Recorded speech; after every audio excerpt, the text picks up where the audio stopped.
We made our journey out of Austria to our first stop in Germany, a challenge. The challenge would be to try and get to the Mazda Museum in Augsburg first, while using no forms of sat-nav. This was a test of our internal compass, map reading, preparation, route selection, and of course, speed, as we would be driving on de-restricted autobahns.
It's broken down on the road of the autobahn. We've just seen the MX3 on the side of the road.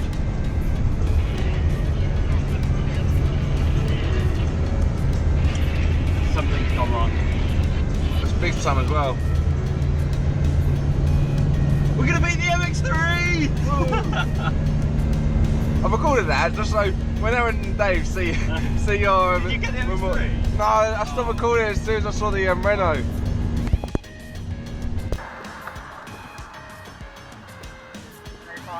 Yep, okay.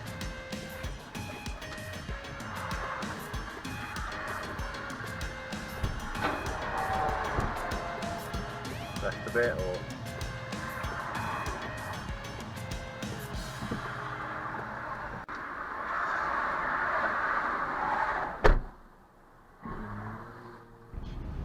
Our strategy in the Legacy relied on prior research. We picked a route that was simple to follow and looked up the key junctions with Google Street View, so we knew what landmarks we were looking for. Our approach paid off, as we were first to arrive and earned top points. Dave put a message up saying so lonely. Or someone put a message up saying so lonely. Victory dance? You came second though. It's home! Look at the space! It's in a map. I've got MG please. It's in a place!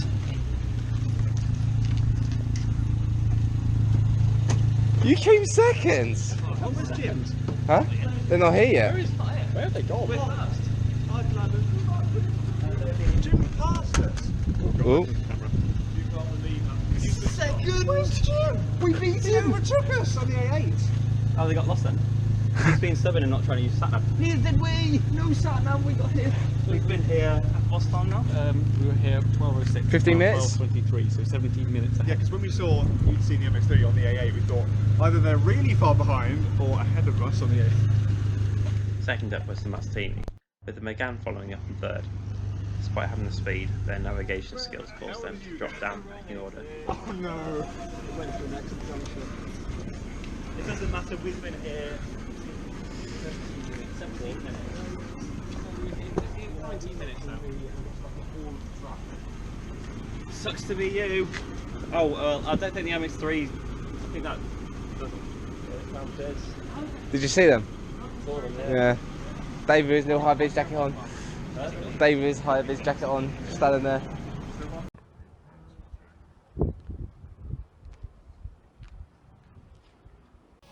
The Brexit Mobile team resorted to phone navigation after getting a bit lost, so they technically get a DNF in this challenge, despite actually arriving at the destination.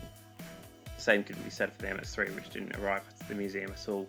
That win for the Legacy pushed us into first place, but the top three teams were only separated by a handful of points.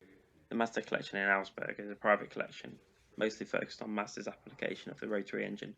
Unbelievably, this technology was used from family estates and pickup trucks to crazy luxury barges and infamous sports cars. They even put it in a bus. Particular highlights included Mazda's first ever car, the R360, the first rotary engine Mazda, the Cosmo Sport, and the AutoZam AZ1, arguably the coolest K car ever made.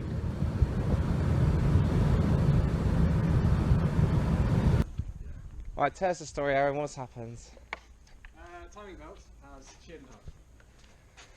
Which is Wow. a surprise because it's a new timing belt. Is it? Oh. Yeah. So what's the situation then? What's the So Dave's on the phone to the recovery service in the UK because there's no garages open now, there's no garages open tomorrow. Well, here? Yeah, or in Germany basically. Okay. Everything shuts down.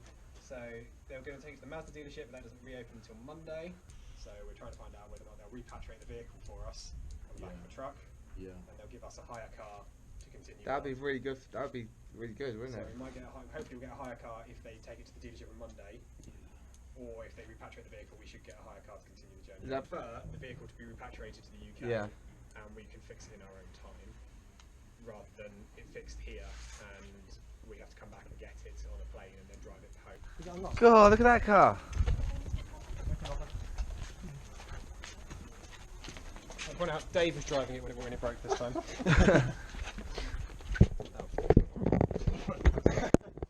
think that one was in the crash. Well, who was driving that car? Me. Banter. Well, that's quite an expensive car. Ow, ow, ow, ow, ow. Oh, I see it. We sort of saw it, like, and we were like, what the heck? Because it looked really strange to us because we saw the back of your car with a red bit. Where's the timing cover? Where's the timing cover? The timing cover's on. So you can't see a belt. Yeah, they said they haven't taken it off yet. They said if you pry the cover open, Yeah, we did. We heard you beep. Okay. We can slow down. So if you look in here, it was already cracked. But if you look in there, you can just see But there's nothing on the there's nothing there. But if you look further down, you shine a light down there, you can see the end of the belt. That's alright, I got one. You can just see the end of the belt. Pretty sure they also. Oh, Christ, yes. Sheared in half. They bring it to you. They said we should have a high car within the hour. That's not bad. The cam belt failure on the MX-3 looked pretty terminal. Even though it was a non-interference engine, we had no ability to fix the car then and we didn't know what other damage had been caused. With it being Saturday evening and Germany pretty much being closed on Sunday, the guys couldn't get a hire car really conveniently. So the decision was made that the car would be left there and recovered back to the UK if the breakdown cover would do that. As for Dave and Aaron, they abandoned the car and joined us in the Legacy for the remainder of the trip. Currently for sale on Britannia, not up to us. There's one currently for sale on Auto Trader for They wanted to know the £800. mileage, and ours is about 50,000 miles less than the one that's on 70,000 miles less. Would a grand, if it was a grand, would that get this back? So no, I think anything over a grand, you're in good territory to get it repatriated, I think. Oh, really? I don't know. It's probably about 700 quid to get it repatriated. Right. So either way, whatever happens, you'll meet us at the campus site. Right. Okay. If this stays here, Yes. I haven't decided yet if we're Really going. fast to come back and get it. Yeah. Do anything with it. So what they're going to do is they either repatriate it, or they fix it here and then to send us back out to pick it up. Oh, what? They pay for you to come back to here? That's alright. Amazing, by the way. It's not always great to attract too much attention, and the Mazda with its livery and its loud exhaust definitely did that. The attention this time was from the police though. This led to a whole story and saga of how the police pulled over the Mazda and how Adam couldn't wait. Well, we did pull over. I haven't got my passport on me. Turn it off. Turn it off. Turn it off, Rich. Turn the music off.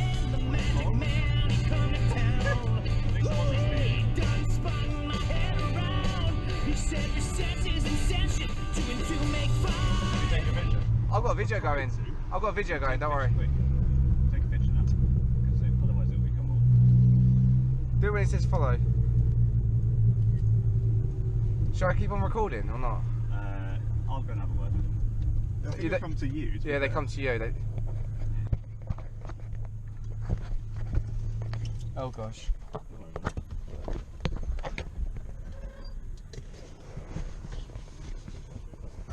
Hello. Do you speak English? update. Okay, so this is interesting. Adam's been over there for the past half an hour, 40 minutes. It's been at least half an hour. Half an hour trying to pee. So we got pulled over by police, as you can see in front. I'm not going to shine too high because they don't like me recording. And pretty much they said to Adam do all these tests. He was very nervous, and to be honest, we was a little bit nervous as well. And he kind of was a bit shaky, so they asked him to do a urine sample, but we just stopped off at McDonald's, so we couldn't really get him to pee. There they go in the future. They got leakies, by the way. So pretty much we are now. They gave him 4 attempts to pee. He didn't, even with a jog, he couldn't do it.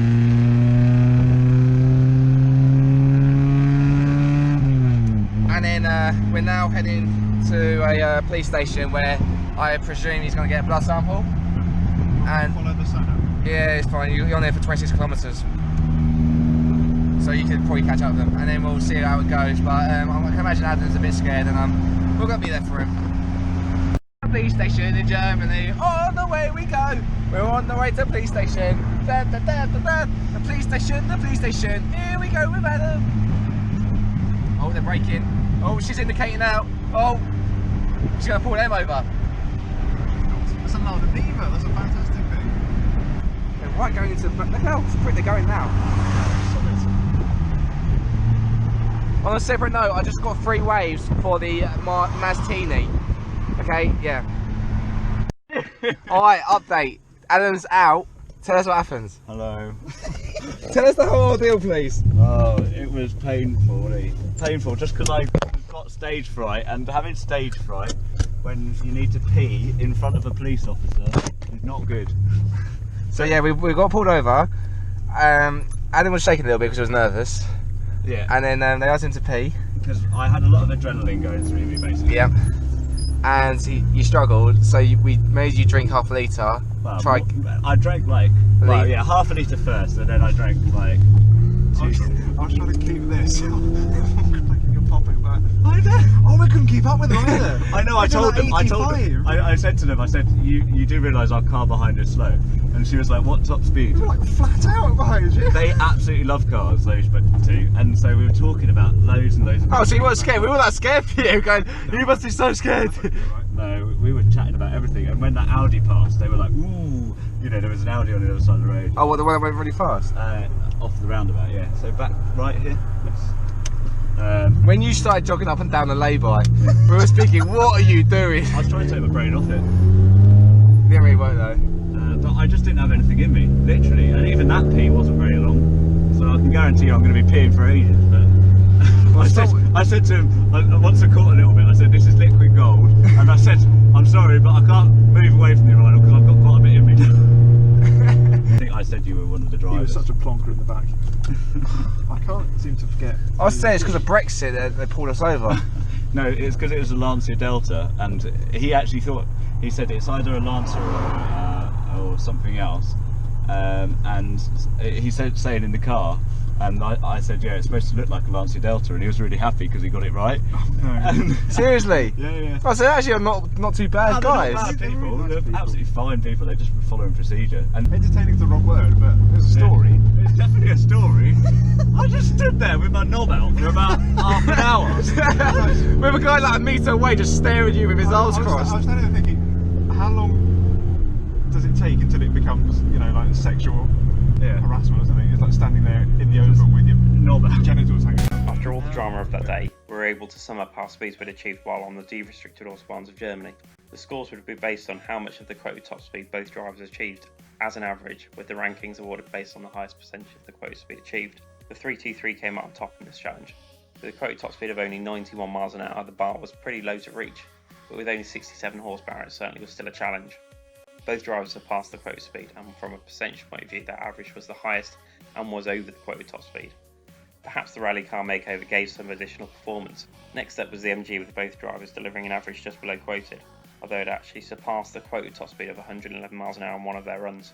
With the highest quoted top speed to achieve, the challenge of finding a clear patch on the autobahn was at its greatest with them again. So So impressively, this £249 car managed to sail along Germany at 132 miles an hour. However, their combined percentage was lower than the MG and hence came in third. In fourth comes the Legacy, unfairly I may say. After a good run at 117 miles an hour with 3 up, Chris's attempt was after we had packed the contents of the MX3 into the Legacy, gaining 2 more passengers and a whole car's worth of luggage, while the roads were busier too. With no compensation, our average came in at 105 miles an hour. Up last was the MX3. With the second driver not able to do a top speed run, the average speed came in at half of the first run. This is arguably unfair, but I didn't make the rules. With the points from the navigation and speed challenge of that day taken into account, the standings are shaken up, with the Legacy dropping down to third and the Mazdini picking up first place. With the Megane getting the fastest overall speed, an additional 10 points were awarded to the Lemon team, but this hasn't affected their overall position. Once we'd turned off the autobahns of Germany, we made our way to our campsite a few miles shy of the legendary Nurburgring, where the cars were being put through their final challenge, Green Hell.